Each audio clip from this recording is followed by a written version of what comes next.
Hello. If you've watched any of my previous videos, then you may know that DaVinci Resolve is my preferred NLE of choice, especially for trebuchet-related matters. If you're thinking about switching from another editing program to Resolve, or you're getting into video editing, or you're just a bit curious, this is the video for you. May I present 10 reasons why you should use DaVinci Resolve.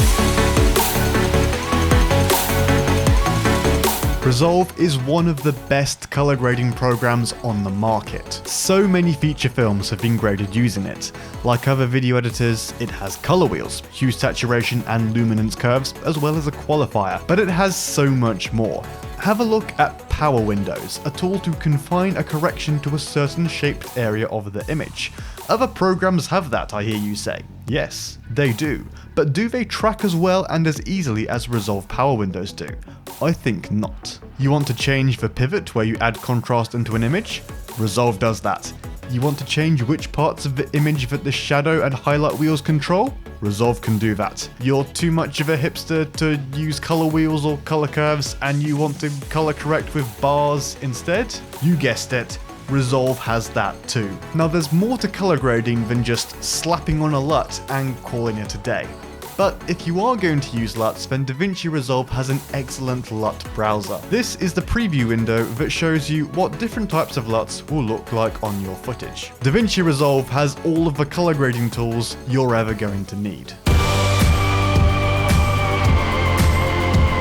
Talking of color tools, let's have a look at something that Resolve can do even better. Whether you're using the Project Preferences option or the Color Space Transform nodes, Resolve makes it simple to convert footage from one color space to another.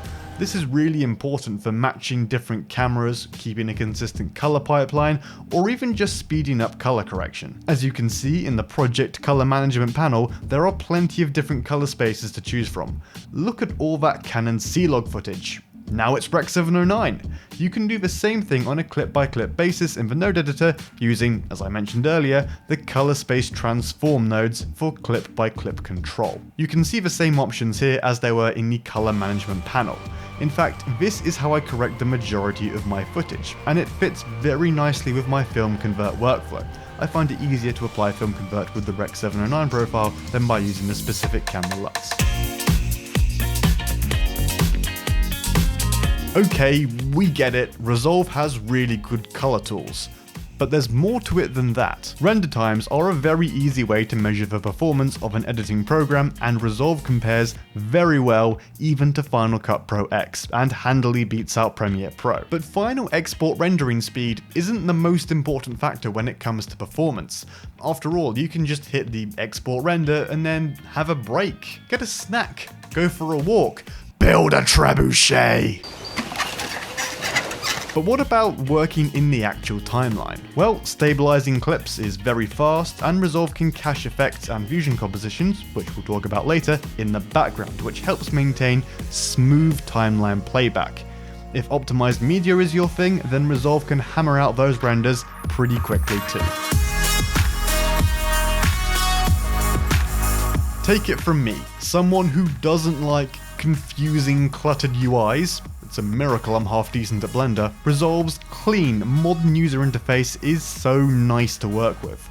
All the controls are in very conventional places, they're easy to find, easy to use, and whoever's idea it was to group different sets of controls into different tabs or pages, well done. This makes navigating through the program so much easier. You remember those color tools I've been raving about? Well, those and the Fusion page use a node-based system as opposed to most other programs that use filters. Now, using nodes to apply effects to clips can seem a bit daunting at first, but once you get the hang of it, it's a much easier way to work, and you can create some incredibly complicated effects that would take way longer to do with filters. In fact, talking of Blender, if you want to be any good at it, you really do need a good understanding of how node-based compositing works. As someone who has used Resolve, Premiere Pro, and Final Cut Pro, I can comfortably say that Resolve has my favorite user interface. I should start this section with a disclaimer. Some people have had bugs and issues when upgrading from a lesser version of Resolve to another big release. But in my experience, with the exception of a few settings that need to be changed to fix some rendering bugs, I found Resolve to be an incredibly reliable program. You do need to take into account the hardware requirements when you're using the program, because if you run out of VRAM, things can get a bit freezy. But if you have a powerful enough computer for the type of editing you're trying to do, then you shouldn't have any issues.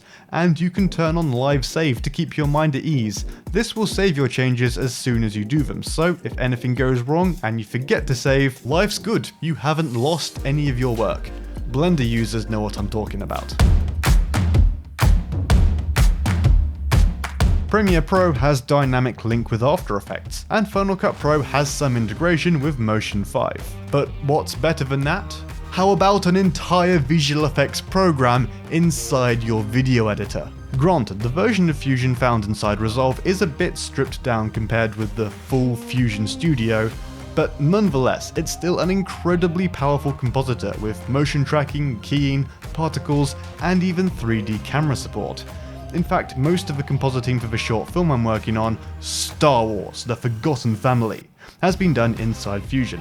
It saves so much time. Just position the playhead over a clip, click on the Fusion page, and bam! You're ready to start doing visual effects work. And as soon as you get back to the edit page, you can see the effects you've applied to a clip, no rendering, and no other programs required.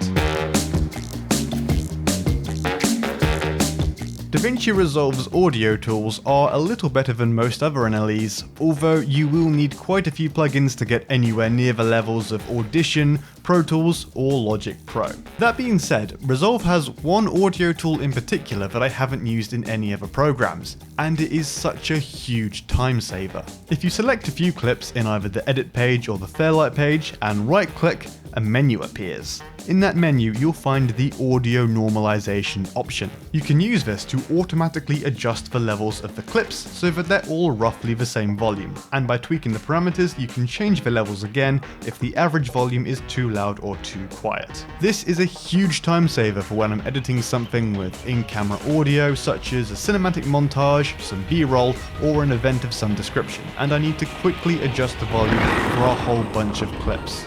Seriously, this is a feature that you never knew you needed until you got used to using it. Final Cut Pro only works on macOS. Premiere works on macOS and Windows. But Resolve? Resolve works on Windows, Mac, and Linux. This makes it one of the most cross-platform video editing programs available. I realise that there aren't many professional editors using Linux as their main operating system, because there's still a lot of compatibility problems with most programs. But support is improving, and there are workarounds to make Windows and Mac programs run on Linux, so it's nice to see that Blackmagic supports Linux natively. Even better, Resolve seems to be very well optimised to run on each of these different platforms, unlike certain other programs.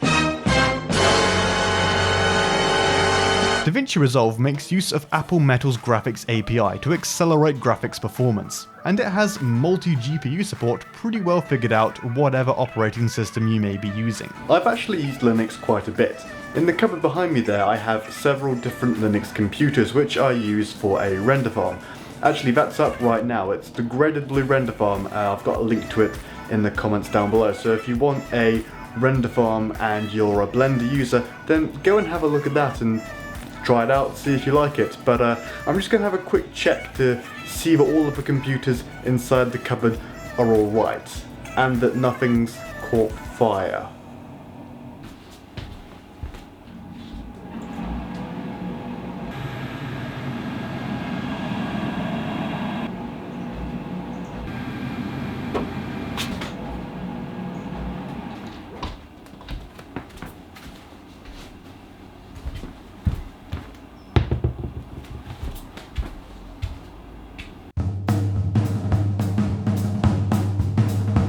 Resolve has one of the best systems for collaborative workflows.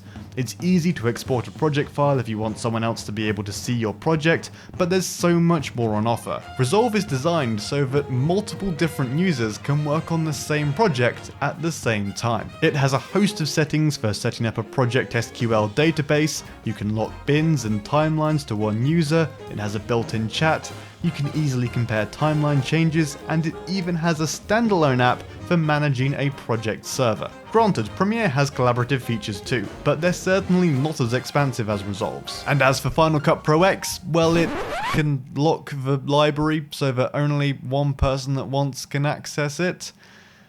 Beyond that though,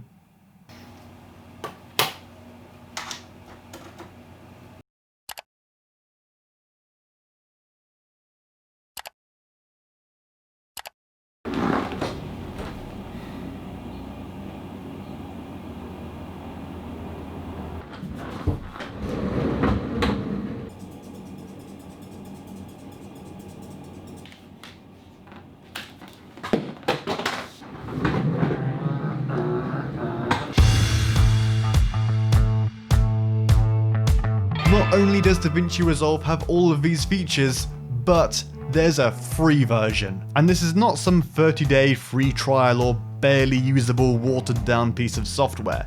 This is a 100% usable free NLE. There is of course a full version that offers more features such as camera motion tracking in Fusion, noise reduction, multi-GPU support, various neural engine features and some other things too. But rest assured, the free version is absolutely usable. In fact, it's the version that I'm using right now to edit this video. And if you do decide to buy it, it's very affordable at £239. That's £60 cheaper than Final Cut Pro, and long term, it's much cheaper than Adobe Creative Cloud subscription model. And if you buy one of the newer Blackmagic design cameras, you get the full version of Resolve included for free. I hope you found this video useful. If you did, please consider leaving a like and subscribing so as not to miss any new videos. Let me know in the comments down below. Are you using DaVinci Resolve? Are you thinking of switching? Or are you just curious to see what it's like? And lastly, just before I end this video, you may have heard about this in the previous two videos, but the project that I am involved in, Gap Year in Blunston, it currently has a Kickstarter up, which only has a few days left before it ends. So if you do have some spare time, I would really appreciate if you could have a look at it, and if you like it, then maybe share it around with some other people. Thanks for watching, see you later.